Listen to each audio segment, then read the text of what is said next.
従軍慰安婦の問題については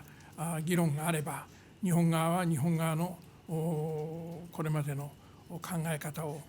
述べるということになるでしょう。それはまだ生存しておられる慰安婦の方々に対する、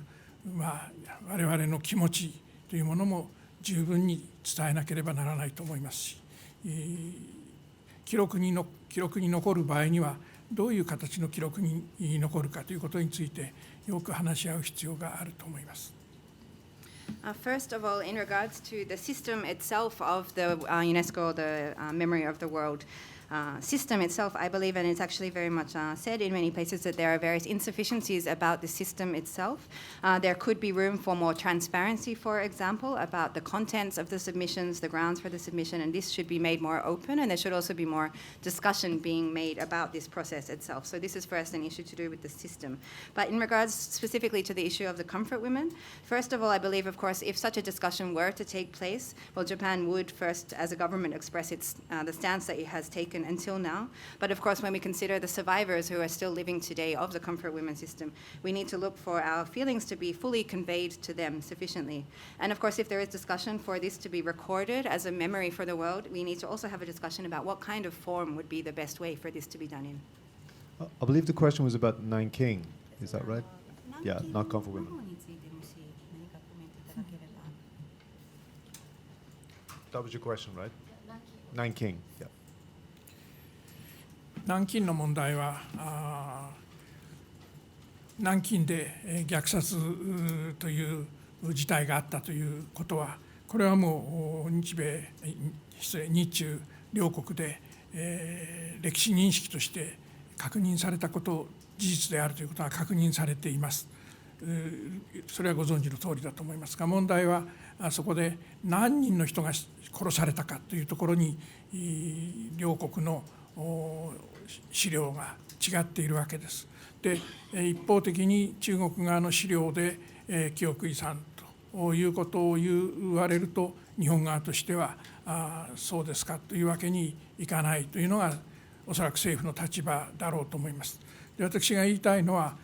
こういうやり取りで何か南京事件そのものがなかったんじゃないかとか、あるいは少し事実と違うのではないかというふうな議論に持っていこうとするなら、それは全くやるべきでないことだと思います。事実は事実として認めながら、ただ記憶遺産として残す以上はより正確なものを残すというために、両国がもっと真摯な資料の何て言いますか、議論を、資料に基づく議論をする必要があるというふうに思っています。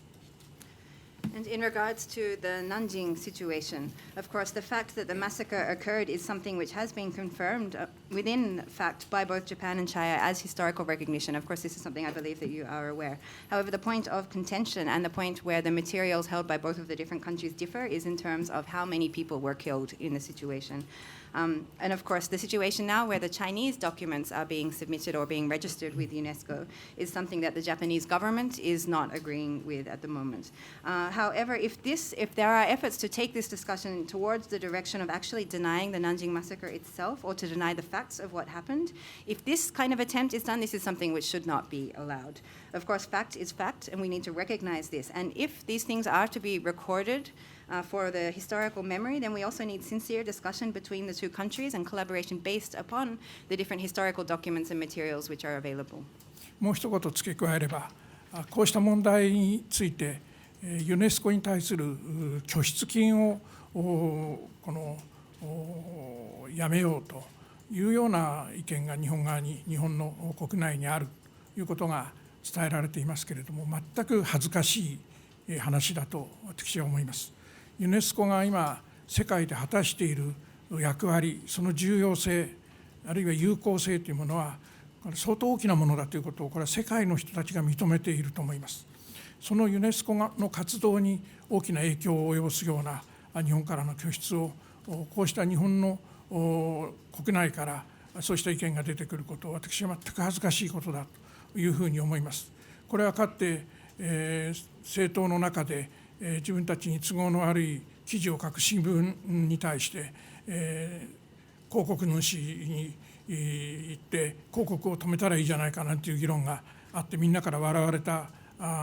ことがありますけれども、同じ性質のものだと思いますね。And to add one further point on the UNESCO issue,